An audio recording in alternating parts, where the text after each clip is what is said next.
Okay, so a quick overview of the parallel lines investigation for GSP. In this first page, it's relatively simple. They just have to recognize that this is 180 degrees, and they can tap or click into this to type in their actual value, and if correct, when they click out, they should be told that it's correct.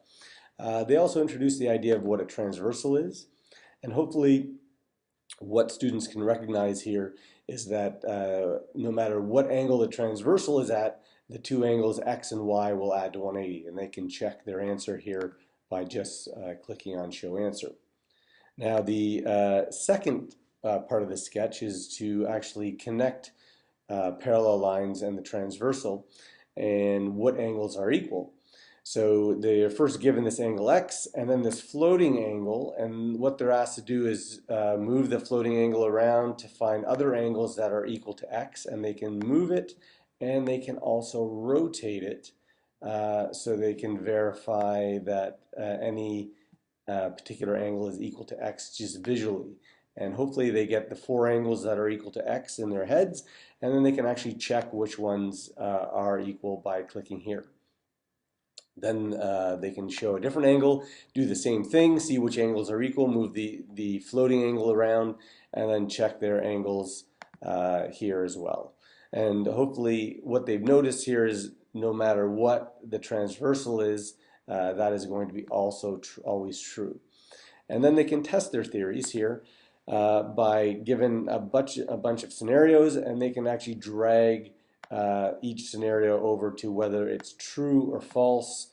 And I'm just going to do this randomly here. Drag them over till they're true or false, and check if what they remember from the previous page is true.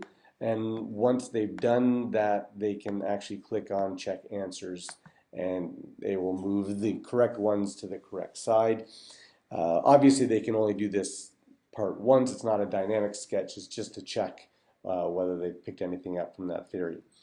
They can then name those particular theorems in a similar way as the previous page. So they drag over the ones that kind of look the same as this diagram on the left and kind of look the same as the diagram on the right. And if they're not right, they can check their answers. But then once they check their answers, it actually gives the name of the theorem.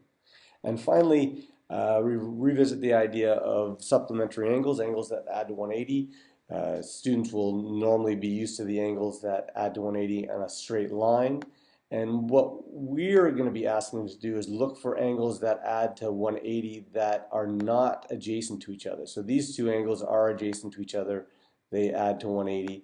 But can you move these and find two angles that add to 180 that are not adjacent? And hopefully they can find these two or the ones on the other side, and so they can show that one possible orientation or show the other possible orientation. And so after that little investigation, they can see a summary of the two angles, and this is the supplementary angle theorem. And so this is just a quick rundown of the investigation students can do with this sketch, either using Geometry Sketchpad on a computer or the GSP app on the iPad.